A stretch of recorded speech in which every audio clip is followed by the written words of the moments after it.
안녕하세요. 오후장 파워업 김보람입니다. 글로벌 증시가 답보 상태를 이어가고 있는 가운데 글로벌 경제에 대한 암울한 전망이 잇따라 나왔습니다. 세계은행이 아시아 경제 성장률 전망치를 하향 조정하면서 앞서 뉴욕 증시와 유럽 증시가 모두 내렸는데요. 특히 중국에 대한 부정적인 전망이 쏟아졌습니다. 이어 IMF와 OECD에서도 경제 성장률 전망치를 낮췄는데요. 일단 오늘 국내 증시에 큰 영향은 없는 것으로 풀이가 됩니다. 코스피는 1980선, 1990선을 중심으로 등락을 반복하고 있고 코스닥의 강세는 오늘도 이어지는데요. 0.8% 정도, 1% 가까이 오르면서 오늘은 540선 위에서 움직입니다. 연저점에 대한 부담이 커지는 원달러 환율은 경기 둔화 우려에도 불구하고 금통일 이틀 앞두고 관망세가 이어지면서 1110원대에서 낙폭은 정체되고 있습니다. 이런 가운데 투자 전략은 앞으로 어떻게 세워봐야 할 것인지 잠시 뒤 전문가와 함께 살펴드리도록 하겠습니다. 먼저 이 시각 시장 흐름부터 확인하고 오겠습니다. 시황센터 연결합니다. 네, 시황센터 김혜영입니다. 최근 코스피 지수는 2000선 아래에 답보한 상태에 빠져 있는데요. EU 재무장관 회의와 옵션 만기를 앞두고 굵직굵직한 이벤트들 속에 오늘 코스피 지수는 소폭 상승으로 장을 출발했습니다. 현재는 0.24% 상승하면서 1986선에서 거래가 되고 있는데요. 오늘 증시 역시 이벤트를 앞두고 불확실성이 커지면서 뚜렷한 방향성을 보이지 못하고 있습니다. 장 초반 1970선까지 밀렸다가 다시 1980선을 회복한 뒤 혼조세를 이어갔는데요. 우정사업본부를 중심으로 한 국가 지자체의 순매수와 외국인의 순매도가 맞서면서 등락을 거듭하고 있습니다. 이내 국가 지자체를 중심으로 한 기가의 사자세에 힘입어 상승폭을 일부 늘려가고 있는데요. 여전히 경기 둔화에 대한 우려감이 제기됐지만 국내 증시는 전날 선조정을 받았다는 인식이 확대되면서 투자 심리가 조금은 완화된 것으로 보입니다. 특히 11시 이후 한국은행과 기획재정부가 이달 말 계약이 종료되는 한일통화스프와의 계약을 더 이상 연장하지 않겠다고 밝히면서 국내 증시에는 별다른 영향을 주지 않는 모습이었는데요.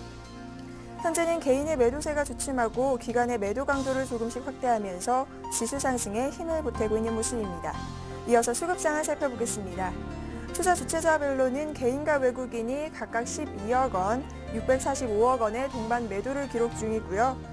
국가 지자체를 중심으로 유입되고 있는 기관의 매수세는 677억 원 이상의 매수세를 이어가고 있습니다. 반면 투신권은 15거래일 연속 회자세에 나서는 모습입니다. 업종별 등락은 대부분 상승세를 이어가고 있는데요. 섬유유복과 철강금속, 기계 등을 제외하고는 전 업종이 오르고 있고요. 시가총액 상위 종목은 전차군단 중심으로 대부분 상승세입니다. 삼성전자가 장중 반등에 성공하면서 오름세 속에서 거래가 이어지고 있고요. 삼성생명과 한국전력도 상승 흐름을 이어가고 있습니다. 반면 LG화학은 외국인의 화학주 매도 속에 하락세를 보여주고 있고요. 신한지주는 웅진 관련 소송으로 약 보합세를 기록 중입니다. 주요 종목 가운데는 유상증자를 결성한 웅진싱크빅이 낙폭을 축소해 1% 내외의 하락세를 보이고 있고 전일 10% 급등했던 웅진코웨이는 4%대의 내림세를 연출하고 있습니다. 이어서 코스닥 살펴보도록 하겠습니다. 코스닥 지수가 N자형 상승세를 보이면서 4년째 계속되고 있는 550박스권을 돌파할 수 있을지 관심이 모아지고 있는데요. 글로벌 경제에 대한 불안감이 여전한 가운데 중소형주에 대한 투자자들의 선호 심리가 높아지면서 코스닥 지수가 코스피 지수에 비해 상대적으로 강세를 보이고 있습니다. 전문가들은 최근의 상승세에도 불구하고 대형주와 중소형주 간의 밸류에이션 차이가 여전한 만큼 당분간 중소형주의 선호 현상이 이어질 것으로 보며 코스닥 지수의 추가 상승 가능성을 내다보고 있는데요. 오늘 코스닥 지수 역시 6거래일째 상승으로 장을 했습니다. 현재는 0.82% 상승하면서 542선에서 거래가 되고 있습니다. 이후 꾸준히 상승폭을 키워가며 코스닥 지수는 연중 최고치 경신을 코앞에 두고 있는데요. 지난 2월 22일 기록한 종가 기준 연중 최고점 544.20포인트를 돌파하기 위해 노력하는 모습입니다. 수급 상황 이어서 살펴보겠습니다. 매매 주체별로는 개인이 8억 원, 기관이 147억 원의 동반 매도세를 보이고 있고 반면 외국인은 196억 원의 매수세를 이어나가면서 지수 상승에 견인차 역할을 해주고 있습니다. 업종별로는 유통과 통신 서비스, 제약 등이 오르고 있고요. 금융, 인터넷, 비금속 등은 떨어지는 모습입니다. 업종별로는 가수 싸이 관련주가 강세를 지속 중인데요. 싸이 부진이 최대 주주인 DI는 지난 20일 이후 하루를 제외하고 급등해 3배 이상의 주가가 폭등하는 모습을 보였습니다. 현재도 상한가를 이어나가는 모습인데요. 또한 단기 급등 피로감에 잠시 주춤했던 YG엔터테인먼트도 오늘은 반등에 성공해 오름세로 장을 이어가고 있습니다. 이어서 환율 살펴보도록 하겠습니다. 11일 있을 금통위의 기준금리 인하 가능성을 앞두고 좁은 폭의 변동을 예고하고 있는데요. 오늘 환율은 하락으로 장을 개장했습니다. 한일 통화스와프 계약을 연장하지 않기로 했다는 발표가 나왔지만 국내 증시는 별다른 반응을 보이지 않고 있는데요. 원달러 환율은 통화스와프 계약을 연장하지 않겠다는 발표 이후 오히려 소폭했습니다. 현재는 0.24% 하락 1원 60전 하락하면서 1110원 40전에서 거래되는 모습입니다. 이어서 코스피 시가총액 상위 종목 살펴보겠습니다. 대체로 혼조세를 보이고 있는데요. 장 초반에는 약세를 보이던 삼성전자는 0.44% 강보합으로 돌아선 모습입니다. 반면 닷새 만에 반등에 성공한 현대차 현재 0.21% 강보합세를 보이며 23만 8천 원에 거래 중입니다. 기아차 역시 0.42%의 강보합세를 이어가고 있고요. LG화학이 3.34% 하락하면서 31만 8천 원에 거래 중입니다. 다음 장 살펴보겠습니다. 삼성생명이 1.57% 상승한 모습을 이어나가며 주당 1,500원씩 올랐고요. 현대중공업이 0.20% 강보합세, 신한지주는 0.53% 약보합세를 이어가는 모습입니다. 한국전력은 0.36% 강보합세, SK하이닉스는 0.21% 약보합세를 이어나가면서 23,650원에 거래 중입니다. 코스닥 시가총액 상위 종목 살펴보겠습니다. 대상주인 셀트리온 1.26% 상승하면서 28,100원에 거래 중입니다. 장 초반 좋은 흐름 보였던 파라다이스 역시 1.57% 상승하면서 19,400원에 거래가 되고 있고요. 다음이 3% 이상 하락하면서 현재 주당 3,900원씩 빠지는 모습입니다. 다음 장 살펴보겠습니다. CJ ENM이 2% 이상 하락하면서 주당 700원씩 빠지는 모습, SK브로드밴드는 0.77% 강보합세, 위메드는 0.47% 상승하면서 여전히 좋은 흐름을 보여주고 있습니다. 지금까지 시황센터 김혜영이었습니다. 네, 이어서 전문가와 함께 이 시각 시장 흐름 분석해 보겠습니다. 시장 중계석이 이어집니다.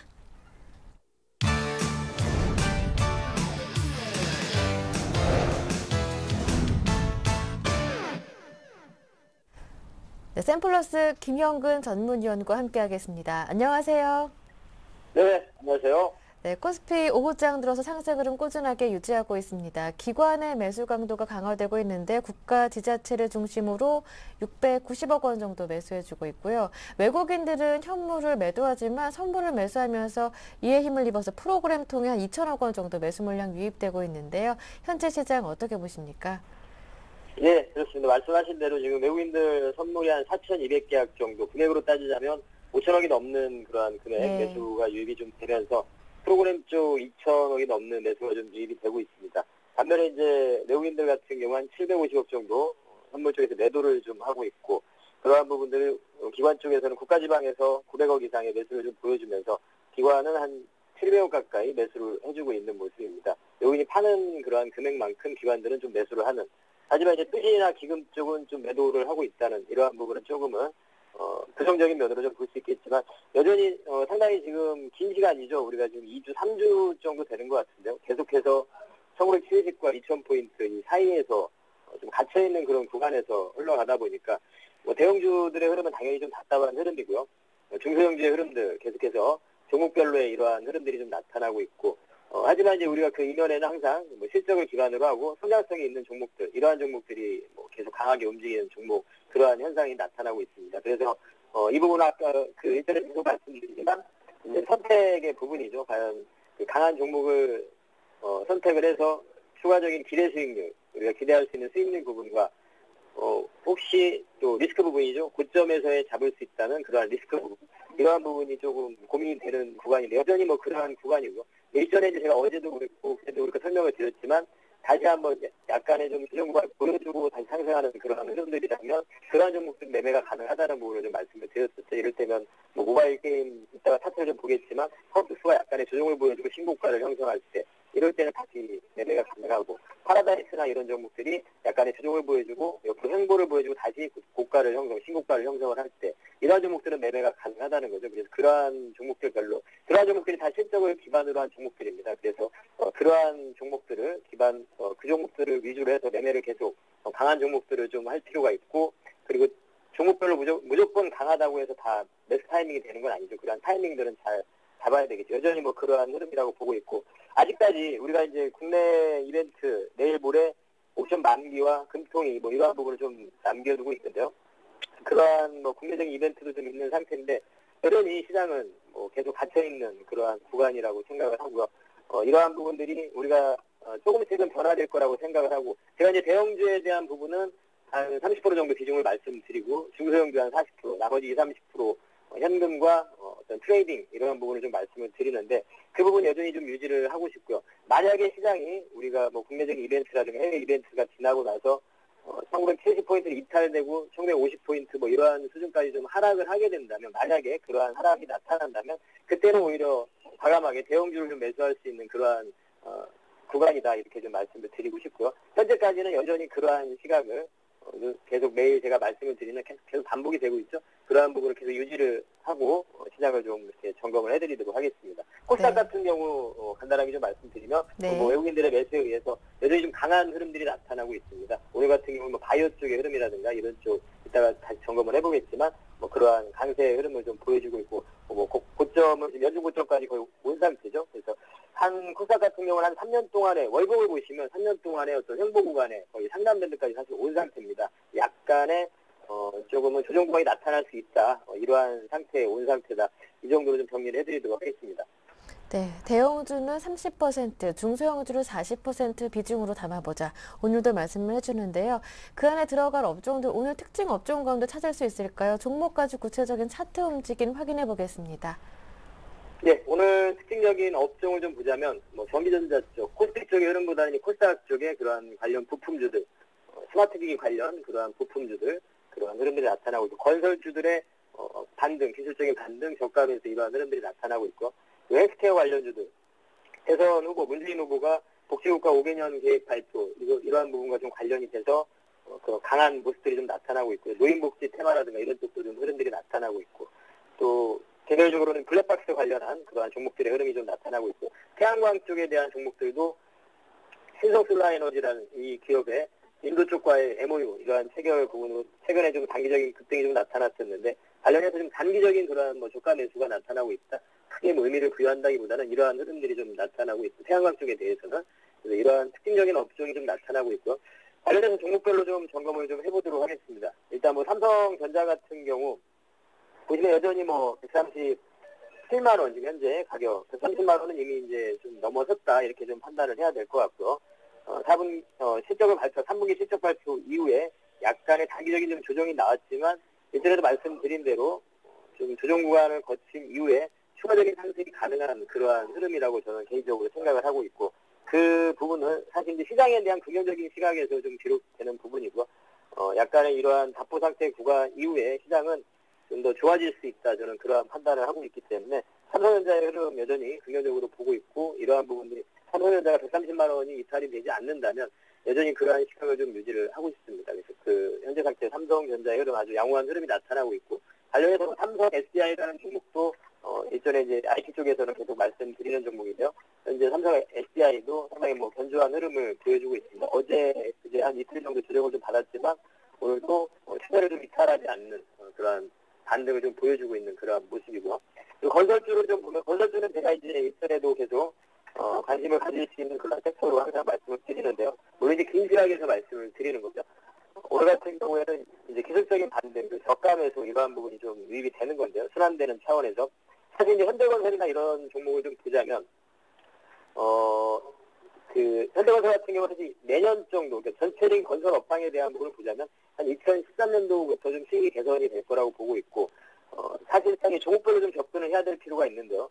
수주에 대한 부분을 좀 보자면 현대건설 같은 경우 해외 수주가 지금 현재 올해 지금 한 60억 불 정도 달성을 좀 했는데요. 올해 목표가 한 100억 불 정도가 됩니다. 100억 달러 정도 되는데 그 정도 어느 정도 근접하게 좀 달성을 하리라고 보고 있습니다. 수주 해외 부분에서의 수주 부분은 크게 지금 이상이 없는 상태이기 때문에 지금 주가가 좀 이렇게 지지부진한 그런 흐름이 있을 때 긴 시각에서 보고 접근하실 수 있는 그런 투자자들이라면, 내년을 보고 투자할 수 있는 그런 투자자들이라면 충분히 저는 건설주, 현대건설이나 이런 종목들은 관심을 가지고 좀 포트에 좀 담아두는 것도 좀 좀 긴 시각에서의 좀 안정적인 그러한 전략이 아닌가 이런 부분을 좀 말씀드리고 싶고요. 그 다음에 오늘 뭐 헬스케어 관련주, 뭐 인피니티 헬스케어라든가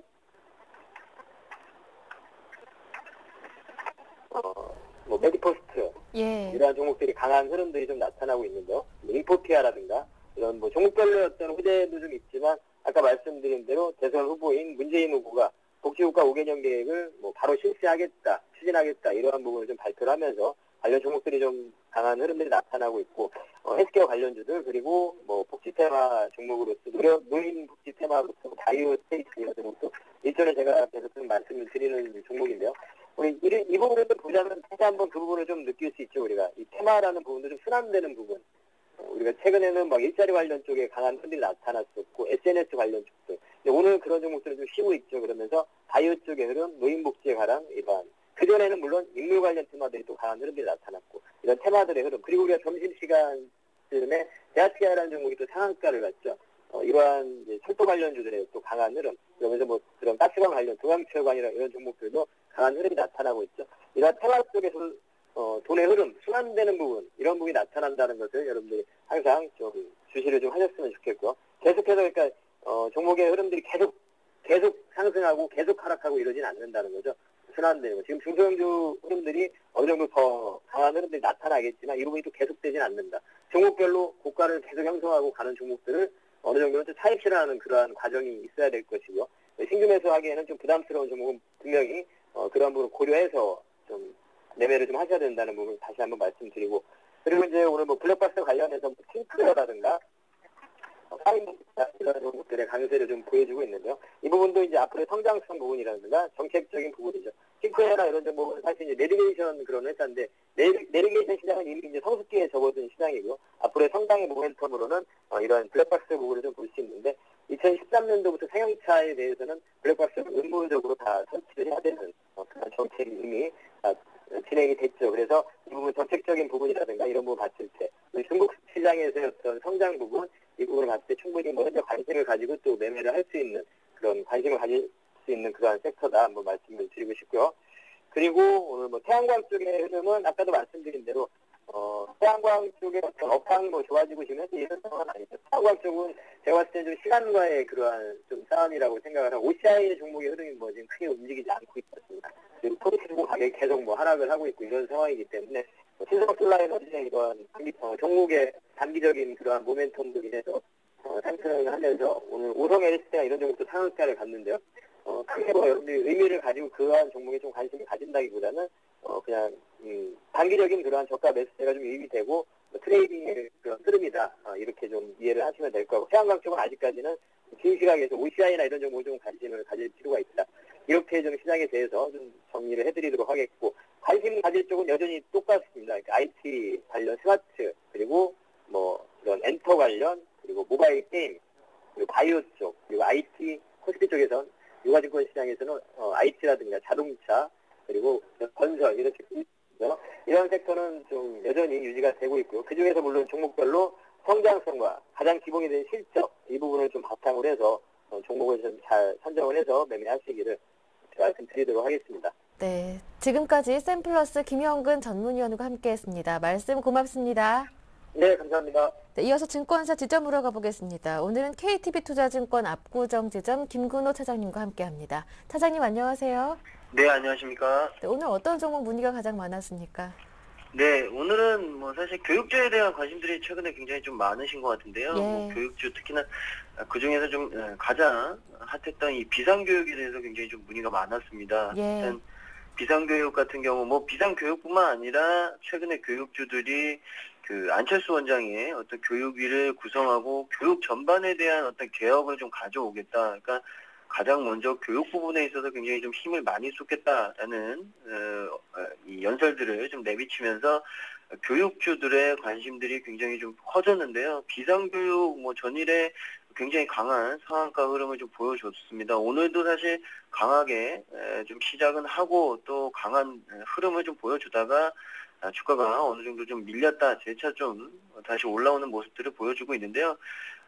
일단 비상교육 같은 경우 가지고 계신 분들은 아직까지 좀 팔 때는 아니다라는 말씀 좀 드리고 싶습니다. 사실 지금 상태에서 목표가를 딱 집어드리기가 사실 부담스럽긴 한데요. 일단 제 개인적으로는 18,000원까지는 좀 홀딩을 해보셔도 되지 않을까. 일단 뭐 전거래일에 외국인의 굉장히 강한 수급들이 유입이 됐고요. 일단 뭐 기관 수급도 그렇게 많이 빠지진 않았다. 그리고 뭐 차트 흐름도 아직까지 무너진 차트 흐름이 아니기 때문에 추가적인 상승 여력 충분하다 보고요. 뭐 주봉상으로도 사실 목표가를 집어내기에는 굉장히 좀 힘든 부분들이 있다. 그래서 일단 가장 근접해 있는 매물대인 한 18,000원대가 일차적인 목표가가 될 수 있을 것 같고요. 비상교육에 대해서 좀 새로 사고 싶다라는 분들이 계시면은 일단 주가가 조정이 나온 후에 그러니까 한 14,000원대 이하에서 좀 매수를 고려하시라는 말씀 좀 드리고 싶습니다. 예, 알겠습니다. 네, 이어서 오늘의 관심 종목도 들어보겠습니다. 어떤 종목인가요?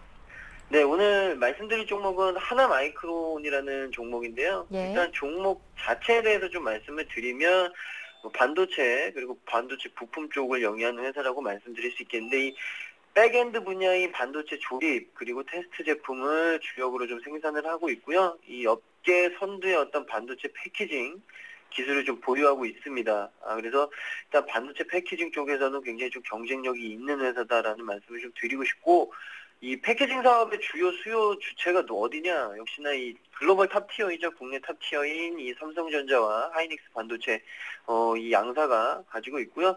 이 양사로부터 기술, 뭐 품질, 뭐 납기 원가 이런 부분에 대해서 굉장히 우월성을 인정받았고 있었기 때문에 이제 수주량이나 수주 제품 쪽은 뭐 지속적으로 좀 안정화되어 있는 모습들을 보여줬었습니다. 근데 주가가 일단 굉장히 좀 조정이 큰 폭으로 나왔는데요. 일단 그 가장 큰 이슈는 역시나 이 전방업체인 삼성전자의 투자가 이루어지느냐 아니면 지연이 되느냐 이런 부분들이 가장 모멘텀으로 크게 작용하고 있었는데 일단 삼성전자가 이 비메모리 반도체 쪽에 투자를 뭐 강하게 좀 한다고 얘기는 했지만 그 실질적인 이 투자가 이루어지는데 좀 시간이 걸릴 것이다라는 게 시장의 판단이었고요. 사실 비메모리 쪽, 시스템 반도체 쪽이죠. 그러니까 시스템 반도체 쪽이 일단 최근에 각광을 좀 받지 못했습니다. 이런 부분들이 동사에 좀 약점으로 작용을 했고요.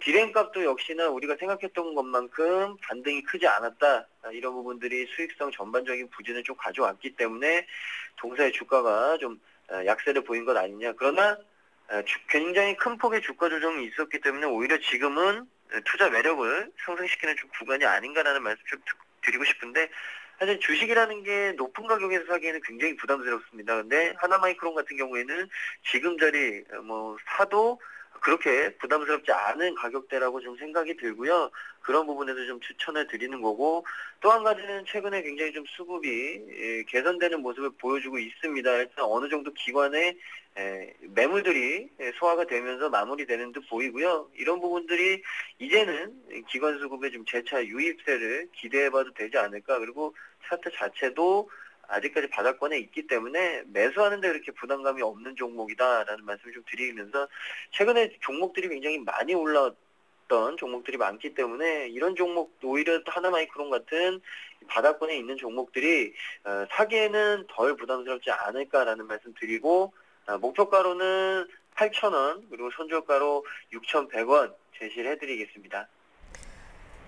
저가 매력 있는 종목 가운데 수급도 특징적인 오늘은 하나마이크론 잡아봤습니다. 말씀 잘 들었습니다. 고맙습니다. 네, 감사합니다. 네, 지금까지 KTB투자증권 압구정지점 김근호 차장과 함께했습니다.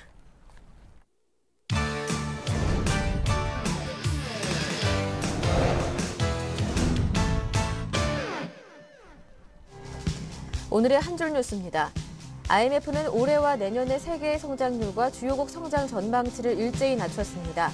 IMF는 올해와 내년 세계 경제 성장률을 각각 3.3%와 3.6%로 제시했습니다.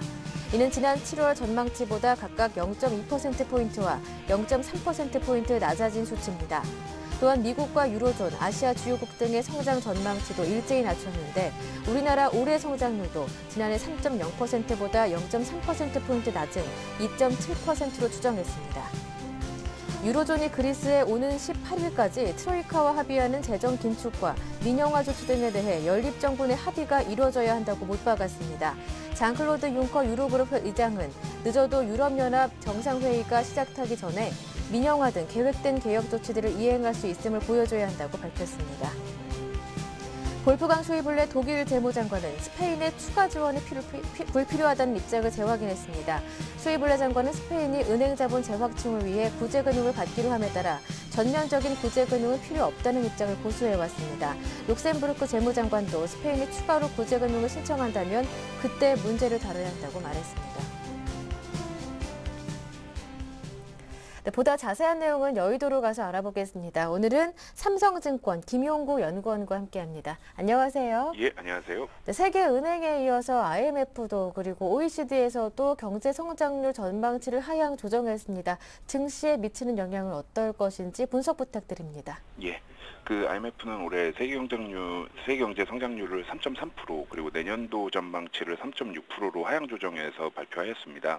이는 7월 예상치인 이제 2012년 3.5% 그리고 2013년 3.9% 대비해서 각각 한 0.2%포인트 그리고 0.3%포인트 하향 조치한 수치인데요.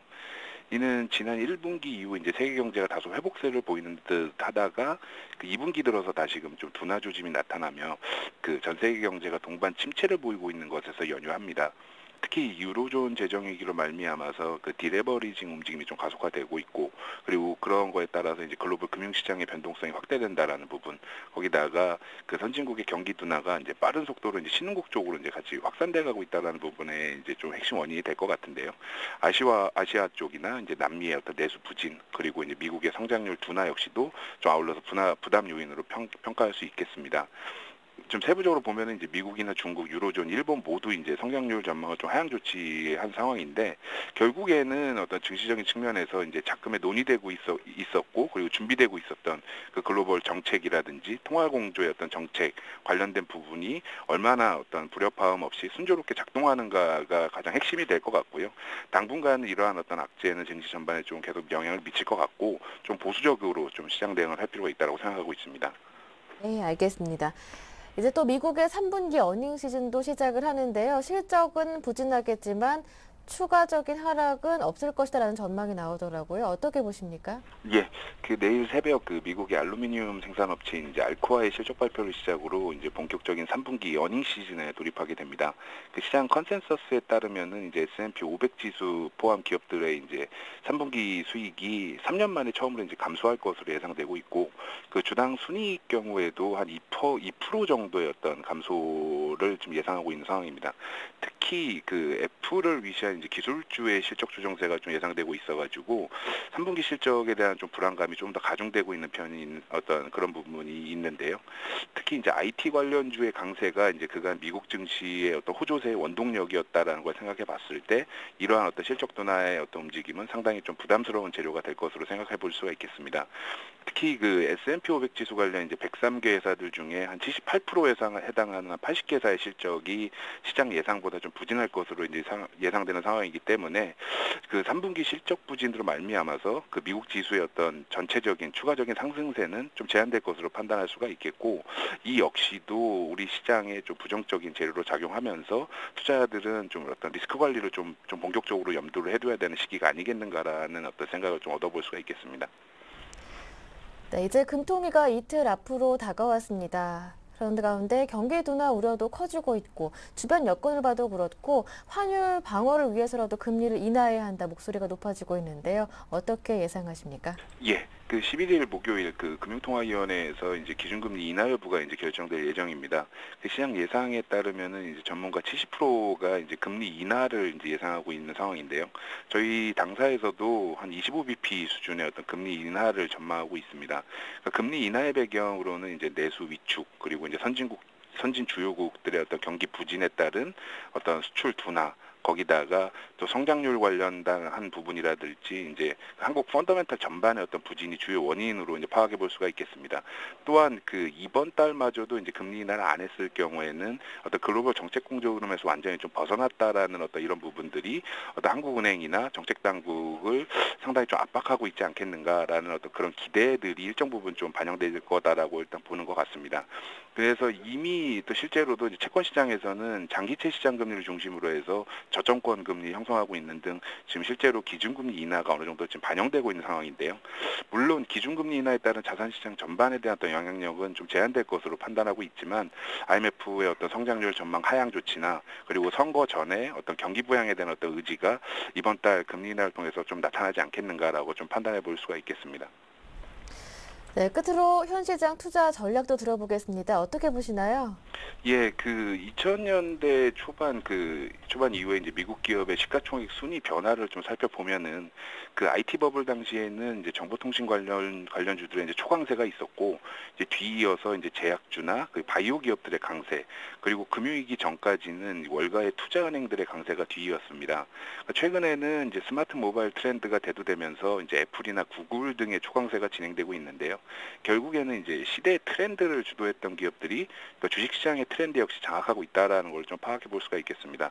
그러니까 이러한 아이디어를 배경으로 해서 이제 2012년 지금 현재 그리고 우리 곁에서 좀 살아 숨쉬는 핵심 트렌드가 뭘까라는 고민을 좀 계속 해봤었고요. 이번에 그런 어떤 아이디어를 배경으로 이제 관련 리포트를 발간하게 됐습니다. 그래서 저희가 정리한 거는 이제 2012년 대한민국의 어떤 핵심 트렌드를 4가지 형태로 정리를 해봤는데 하나는 불황, 그리고 이제 웰빙과 힐링, 그리고 이제 스마트 모바일, 그 다음에 어떤 신한류라는 측면에서 내 아이디어를 좀 접근을 해봤습니다. 그래서 어떤 글로벌 경기 둔화가 좀 본격화되고 있고 또 실적도 이렇게 상당히 부진한 상황에서 그런 것에 어떤 전반적인 조정세에 대비하는 투자 전략이라는 관점에서 저희는 4가지 아이디어를 좀 제시하고 있습니다. 하나는 어떤 불황형 알뜰 소비 추세와 그리고 불황에 따른 어떤 독신 내지는 소수가게의 대두라는 쪽에 어떤 수혜가 가능한 식자재, 어떤 편의점 그런 쪽을 좀 주목해 보자라는 게 하나가 되겠고 또 하나는 웰빙 힐링 열풍에 따른 어떤 헬스케어나 그 골프, 아웃도어, 스포츠 관련된 종목들 또 3번째로는 어떤 스마트 모바일 트렌드의 어떤 중심에 설 수 있는 핵심 장비, 소재, 부품주나 어떤 모바일 컨텐츠 업체들을 좀 주목해 봐야겠다. 그리고 마지막으로는 어떤 인바운드 쪽 관광의 어떤 수혜를 입을 수 있는 그런 인바운드 수혜주들 거기다가 아울러서 어떤 한류의 어떤 중심주들에 있는 연예 엔터라든지 식음료 관련된 종목들을 주목해 볼 필요가 있다라고 판단하고 있습니다. 이상입니다.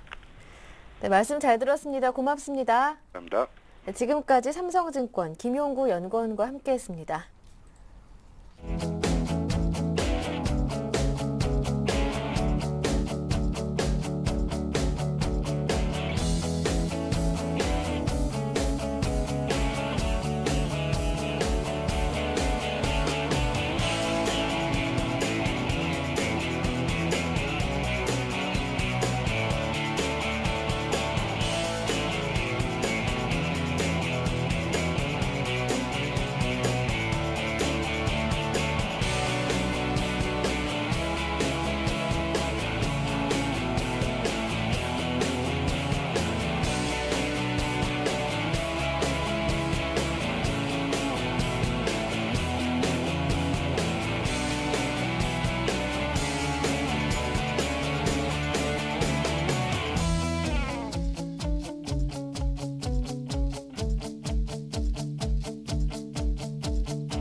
네, 국내 이슈 보다 자세하게 분석해보고 투자 전략까지 전수받고 오겠습니다. 오늘은 우리투자증권 강남 대로지점 길계선 부장님과 함께합니다. 부장님 안녕하세요. 네, 안녕하십니까? 네, 암울한 세계의 경제 전망이 이어지고 있습니다. 그런 가운데 투자 전략을 어떻게 세워봐야 하는 건가요?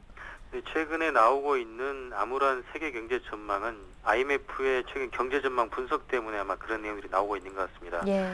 전체적으로 그 내년도 경제 성장률 자체를 상당히 하향 조정을 많이 하고 있어서 올해의 경기보다 내년도의 어떤 성장률 감소 때문에 체감 지수가 상당히 나빠질 것이다 이렇게 전망을 하고 있는데요. 하지만 이것은 분석하기와 해석하기에 따라서 나름대로의 데이터를 달리 볼 수 있다고 보여지고 있습니다. 사실상 미국의 내년도 경제 성장 전망치가 올해 2.2%에서 내년에 2.1%로 0.1%의 감소 정도로 전망하고 있기 때문에 사실 그렇게 아주 크다고 볼 수가 없겠고요. 저희가 최근에 우려하고 있는 중국의 경제 성장률 전망치도 7.8%에서 2013년도 GDP 성장률은 8.2%로 보고 있기 때문에 실제적으로는 0.4%의 추가 성장이 가능하다고 IMF에서는 보고 있습니다. 그리고 특히 브라질 같은 경우 1.5%의 경제 성장률이 4%까지도 예상을 하고 있어서 전체적으로 보면 이머징 마켓 그리고 원자재 섹터 관련 국가들의 경제 성장률이 내년도 전 세계 경제 성장률을 3.6%까지 올릴 수 있을 것으로 보고 있기 때문에 성장률 자체가 순중의 어떤 비율 자체가 좀 줄었다고 해가지고 내년도의 성장률이 후퇴하는 것은 아니기 때문에 IMF의 우울한 세계 경제 전망을 불안하게 해석할 것만은 아니다 이렇게 저는 보고 있고요. 따라서 아까도 언급드렸지만 중국이라든지 브라질 그리고 캐나다, 오스트레일리아 이런 여러 가지 섹터의 GDP 성장률이 상당히 양호하게 나올 전망이기 때문에 원자재 섹터 및 이머징 섹터를 상당히 유망하게 보셔야 될 것 같고요. 특히나 골드 가격에 관심이 좀 필요하다고 보고 있습니다. 특히 작년에 또 올해 넘어오면서부터 각국의 중앙은행들 중에서도 특히 이머징 섹터에 있는 국가들이 금 보유량을 대거 늘렸습니다. 즉 중앙은행 예치자산 중에서 전체적으로 리저브 규모 중에서 상당히 많은 부분을 중국과 같은 경우 1.7%까지 약 1054톤 정도로 기존의 700톤 정도 규모를 대거 증가시키면서 금 보유량을 늘렸기 때문에 아마도 전 세계 시장은 안전자산 선호 현상은 이어는 지고 있지만 이렇게 이머징 그리고 원자재 섹터 관련 국가들의 실제 자금 유동성은 그나마 여유 있는 투자의 변화를 모색하고 있다고 봐야 되기 때문에 너무나 세계 경제 전망을 암울하게 보는 것은 좀 부담스럽다 이렇게 보고 있습니다. 네, 한편 10월 옵션 만기일 이번에 매물 부담이 커질 수 있을 것이다 우려가 높아지고 있는데요. 전문가님 어떻게 보십니까? 외국인의 풋옵션 매수는 조금 부담이 되는 것은 맞습니다. 예. 옵션 만기를 이틀 정도 앞두고 있는데요. 매물 부담이 커질 것인가에 대해서는 저는 그렇게 우려스럽게 생각하지는 않습니다. 기관의 품매도가 한 17억 원 정도로 약 제한적 하락을 좀 보고 있기 때문에 큰 폭의 하락을 보이는 것은 아니고요. 적어도 외국인의 지난 만기 이후에 이제 풋옵션 매수가 한 58억 원 정도의 누적 금액을 보이기 때문에 상승보다는 하락 가능성을 외국인들은 전망하고 있는 것은 분명합니다. 하지만 선물 포지션 자체가 중립적이기 때문에 큰 폭의 하락은 염두에 두고 있지 않다는 것들이 외국인의 포지션인 것 같고요.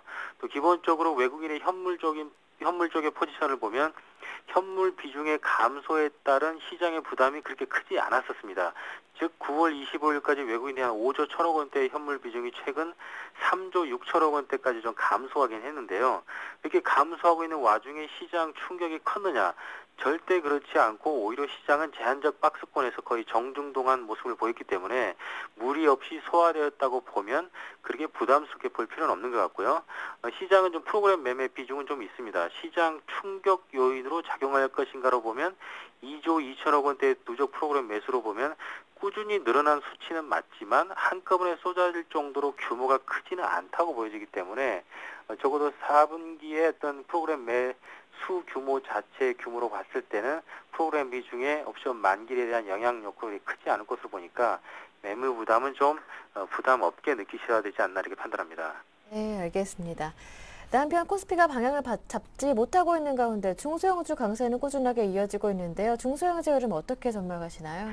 일단 중소형주에 대한 얘기를 하게 되면 결국 대형주와의 상대 비교를 해야 되고 대형주가 갈 수 있느냐를 비교하기 위해서는 자금시장의 동향의 분석이 필요합니다. 그러면 자금시장의 동향은 주시장보다는 채권시장의 비중이 훨씬 크기 때문에 채권시장을 감안해 보면 리스크 오프 비중은 높다라고는 판단이 됩니다. 즉 채권 금리가 최근에 상승 마감했고요. 외국인의 채권 비중은 굉장히 증가세를 보이고 있습니다. 특히나 국채 선물 미결제 약정이 증가한 것으로 미뤄보면 외국인들은 금리 인하에 배팅을 하고 있고 따라서 이러한 것들의 리스크 오프 비중을 보면 대형주 모멘텀은 크지 않은 것이 분명합니다. 그렇게 보면 대형주 모멘텀도 크지 않고 중소형주 모멘텀까지 없다고 보면 시장이 급속하게 빠져야 되는데 대형주 모멘텀은 적지만 시장의 중소형주가 모멘텀이 살아있기 때문에 시장이 이렇게 빠지고 있지 않는 거거든요. 따라서 3분기의 어닝 모멘텀은 크지 않고 오히려 중소형주에 대한 대응이 바람직하다고 저는 보고 있고요. 최근에 중소형주들의 신고가가 속출하고 있는 것도 이러한 것들에 대변하고 있는 것이라고 보고 있습니다. 오늘까지도 52주 신고가로 보이는 종목이 총 128개 종목이 나왔는데 그중에 90% 이상이 다 중소형주입니다. 이렇게 보면 중소형주의 신고가 속출에 대한 대응 전략은 긍정적으로 바라보면서 오히려 대응을 해야 되지 않느냐 이렇게 평가를 하고 있습니다. 네, 알겠습니다. 끝으로 오후장 투자 전략과 함께 관심 종목도 담아보겠습니다. 현재 시장 투자 전략은 섹터별 대응으로는 답이 안 나올 것입니다. 철저하게 각계 종목별 대응으로만 각계 돌파를 해야 될 것 같고요. 테마주의 최근 적극 대응으로 정부 정책이 오히려 시장을 짓누를 것이다 보고 있지만 제가 볼 때는 오히려 병목 현상을 유발할 가능성이 높다고 봅니다. 오히려 제한적 수급의 압박 자체가 시세 분출의 어떤 병목 현상을 만들 것으로 저는 보고 있기 때문에 그렇게 염려할 것은 아니라고 보고 있고요. 중소형 업종에 대한 대응은 아마도 가장 유망한 업종은 게임과 엔터 업종이 되지 않나 이렇게 보고 있고요. 게임비라든지 위메이드, 컴투스, 게임아이 이런 게임 업종에 대한 그 트레이딩 바이는 계속 유효하다고 보고 있습니다. 기타 종목들 관심 종목 언급드리면 로만손의 경우에는 연속 양봉이 4개 출현하면서 상승 가속도 추세로 지금 진입했다 이렇게 판단하고 있고요. 최근에 ETF 관련해서는 코덱스 차이나 H와 타이거 차이나 H가 중국 증시의 반등 가능성을 염두에 두고 개인 투자가들도 ETF에 대한 투자를 이쪽 섹터로 좀 집중해 보실 것을 권유드리겠고요. 중소형주 중에서 경인양행제가 추천드리는데요. 몇 개 남지 않은 시장 내 중소형 핵심 보석과 같은 가치주다 이렇게 선전을 드리고 싶고요. 그다음으로 IT 업종 중에서는 STS 반도체가 낙폭과대 이후에 분할 매수 필요 구간이라고 보고 있습니다. 그리고 마지막으로는 이라이콤이 아이패드 미니의 반격 가능성 때문에 시장 낙폭을 회복하는 구간으로 접어들 가능성을 보고 있고요. 마지막으로 시장 밴드는 금일 1985에서 1995의 범위 내에서 제한적으로 움직일 것으로 전망해 봅니다. 네, 말씀 잘 들었습니다. 도움 말씀 고맙습니다. 네, 감사합니다. 네, 지금까지 우리투자증권 강남대로지점 길계선 부장님과 함께했습니다.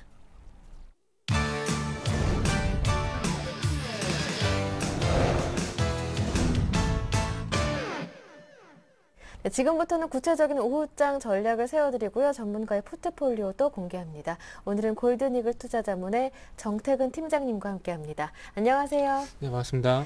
네, 오늘장 체크 포인트 무엇인가요? 네, 오늘장 솔직히 말씀드리면 네. 최근에 와서 크게 큰 이슈가 없어 봐야 되겠죠. 그래서 네. 지루한 얘기, 똑같은 얘기 드려야 될 것 같은데 네. 거기서 조금 추가된 부분은 아무래도 최근에 원화 강세가 좀 강하게 좀 이어지고 있다는 부분이 조금 악재가 아닌가 생각을 하고 있습니다. 자, 미국적 어떤 재정 절벽에 대한 우려감이 현재 제기가 되고 있는데 이 부분은 대선이 마감되고 난 뒤에 어떤 결정이 좀 날 것 같아요. 그렇다면은 이런 정책에 대한 불안감 이런 부분들이 좀 계속 지속이 될 가능성이 있을 것 같습니다. 그리고 많은 시장 전문가 그리고 어떤 그 ECB 내에서도 드라기 총재도 마찬가지로 스페인이 조금 구제금융 신청해주길 원하고 있지만 스페인 당국 그리고 ECB 내부 그리고 독일 같은 경우에는 원하지 않는다고 있다는 이런 부분들 그러니까 불협화음 이 부분들이 아무래도 조금은 불씨로 계속 남아있을 것 같습니다. 그리고 아직 꺼지지 않은 불씨가 있죠. 그리스 이 문제도 조금은 체크를 하셔야 될 것 같습니다. 그래서 어차피 스페인에 관한 얘기는 계속해서 말씀을 드렸기 때문에 길게 말씀을 좀 안 드릴게요. 그래서 원화 강세에 대한 부분을 좀 말씀을 드려보자면은 자 최근에 아무래도 이거 상대적인 어떤 강세라고 봐야 될 것 같습니다. 우리나라 통화 가치에 채권 우리나라 외국인들이 채권을 대량 매수하는 부분도 있겠지만은 물론 그보다는 더 큰 이유가 유럽이라든지 그리고 일본 그리고 미국에서 시작된 저금리 기조 이 부분들이 원화 강세를 불러일으킨 요인이 아닌가 생각을 하고 있습니다. 지난 8월 달에 이거는 참고적인 내용이긴 하지만 지난 8월 달에 중앙 미국 연준 그리고 ECB에서 추가적인 부양 조치를 하게 되면서 우리나라도 마찬가지로 금리 인하를 했습니다. 그렇다면 이번에도 마찬가지로 이런 부분들과 좀 연결시켜 본다면은 우리나라도 할 가능성은 좀 높지 않겠나 좀 생각을 하고 있고요. 그래서 네. 하지만 이런 부분은 어쨌든 금융통위가 열려봐야 알 수가 있기 때문에 이런 원화 강세 기조가 계속해서 이어진다는 부분들은 뉴스에서도 보셨겠지만은 수출 기업들의 채산성이 떨어지기 때문에 조금 금리 인하를 하게 되면서 최근에 원화 강세를 막는 조치가 나올 가능성이 좀 있지 않겠나 생각을 하고 있습니다. 그래서 이런 네. 부분 좀 참고를 해보시고요. 자, 오늘 그 외국인들 선물 매수, 이건 매수라기보다는 매도 청산이라고 봐야 되겠습니다. 그래서 매도 청산, 즉 환매수가 들어오게 되면서 시장이 좀 반등을 줬었는데 이 부분이 다시 한번 미결제가 그 감소하게 되면서 시장이 좀 힘이 빠지고 있습니다. 그래서 이런 부분들이 시장을 끌어올리기 위한 매수는 절대 아니다. 이런 부분 말씀드려보고 싶고요. 그래서 결국에는 외국인의 선물 동향을 체크를 좀 하셔야 될 것 같습니다. 그리고 밴드를 한번 설정을 해보자면은 1970, 저는 1970포인트에서 2010포인트까지 했던 조금 40포인트 정도 조금 박스권 말씀드려 보도록 할게요. 어떤 수치는 틀리겠지만 네. 많은 시장 전문가들이 예상하듯이 박스권 말씀드려 보시고요. 그리고 마지막으로 가지 종목만 좀 말씀드릴게요. 최근에 종목 장세가 좀 심화되고 있기 때문에 한 4종목만 말씀드릴게요. 바이오스마트, 손오공, 카스, 신세계, 인터내셔널 요 4종목은 좀 참고를 하셔가지고 좀 매매하시는 데 좀 도움이 좀 되셨으면 좋겠습니다. 네, 관심 종목까지 꼽아주셨네요. 그렇다면 오늘의 관심 종목 한 종목 꼽아주셔야 되는데 어떤 종목인가요? 다른 종목입니다. 네. 일단 K맥이라는 종목을 준비를 했는데요. 예. 일단은 비중 한 20%를 좀 가져갈 거고요. 그래서 회사 소개만 좀 간단하게 해보자면 네. 일단은 디스플레이 사업을 하고 있습니다. 방막 두께 측정기를 현재 생산을 하고 있는데 이번에서 어떤 국제 독점적인 지위를 차지를 이제 하고 있습니다. 그래서 디스플레이 검사 장비 업체라고 보시면 될 것 같은데 이번 현재 사업이 현재 최근에 좀 좋지가 않습니다. 그렇다 보니까 이제 좀 적자를 지속을 하고 있고요. 그래서 회사 대표가 이런 어떤 적자를 탈피하기 위해서 지금 하고 있는 부분이 바이오 그리고 반도체 분야 어떤 부분인데요. 최근 LG생명과 아까 그 국내 바이오 콘텐츠에 대한 어떤 협력을 강하게 되면서 이번에 어떤 성과도 조금씩 나오고 있습니다. 그리고 네. 최근에 나노마이스 뭐 반도체 시장에 진출한다는 얘기가 있기 때문에 이런 부분들 한번 참고해 보시는 게 좋을 것 같고요. 네, 그래서 전략을 세워본다면요? 예, 전략만 좀 마지막으로 간단하게 좀 세워보도록 할게요. 자, 일단 차트를 보게 된다면은 최근 좀 기술적으로 좀 강하게 올라와주고 있는 흐름인데 일단 10,000원 전의 하방 기승 확인됐고요. 그래서 네. 오늘 종가 쪽에 한번 말씀드려 보고 싶습니다. 그럼 목표가는 15,500원 그리고 손절가는 12,000원 좀 제시를 해 보도록 하겠습니다. 네, K맥 오늘 종가로 접근 가능하고요. 매수 가격 오늘 종가, 목표 가격은 15,500원, 손절 가격은 12,000원입니다. 이어서 지난 종목 가운데 두오산업 한번 AS를 받아볼게요. 손실폭을 좀 컸거든요. 이 한 네. 종목만 빠르게 한번 받아볼까요? 일단은 그 전에 간단하게만 좀 말씀드리면 메디프론하고 그리고 일양약품은 조금 포트에서 제외를 좀 시키도록 하겠습니다. 예. 그리고 두얼산업 보게 된다면 자, 요 종목은 일단 좀 더 보유를 좀 하도록 할게요. 네. 어차피 변동성이 크고 손실폭 그리고 수익폭이 크기 때문에 비중 10%밖에 안 담았습니다. 그래서 전체 100에서 10%있고 그 10%에서 손실 10%라면은 전체로 봤을 때는 1%밖에 안 되기 때문에 그게 큰 부담은 안 될 거라 생각을 하고 있고요. 차트를 좀 보면서 말씀드려 본다면은 어쨌든 2,700원 전후에서 딱 하반기선 계속해서 나오고 있습니다. 그래서 요 회사 같은 게 말씀드렸듯이 미략 그 신공항 테마란 부분을 말씀드렸습니다. 그래서 최근에 어떤 그 정책 테마들이 조금 들썩이는 부분이 확인이 되고 있는데 이 부분이 조금 시간이 제가 보기 좀 필요할 것 같습니다. 그래서 어쨌든 적어도 손해를 안 보고 팔 수 있게 전략을 세워드릴 테니까 일단 조금 보유를 하는 쪽으로 말씀드리겠습니다. 방송에 나와서 꼭 전략을 세워드리고 그리고 처리를 AS를 꼭 하겠다는 그런 부분 좀 약속을 드릴게요. 그래서 이건 일단은 보유를 하는 쪽으로 말씀드릴게요. 네, 그렇다면 제외하는 종목은 일양약품과 또 한 종목은 어떤 종목입니까? 네, 메디프론 좀 제외를 하도록 할게요. 알겠습니다. 예. 예, 최종 포트폴리오 정리해 보겠습니다. 두오산업, 네오이즈게임즈, K맥인데요. 이 종목 전략까지 자세하게 살펴보겠습니다. 네, 두오산업은 현재 11% 정도 손실 중이지만 일단은 보유해보자라는 의견이시고요. 네오이즈게임즈 약간 손실입니다. 오늘 새롭게 받은 종목은 K맥이니까 여러분 참고하시길 바랍니다. 네, 메디프로는 수익 실현을 한 종목이기도 하죠. 참고하시길 바랍니다. 지금까지 골든이글 투자자문의 정태근 팀장님과 함께했습니다. 고맙습니다. 감사합니다. 네, 오늘 저희가 준비한 내용은 여기에서 모두 마무리 짓겠습니다. 저는 내일 오후 1시에 다시 오겠습니다. 함께해 주신 여러분 고맙습니다.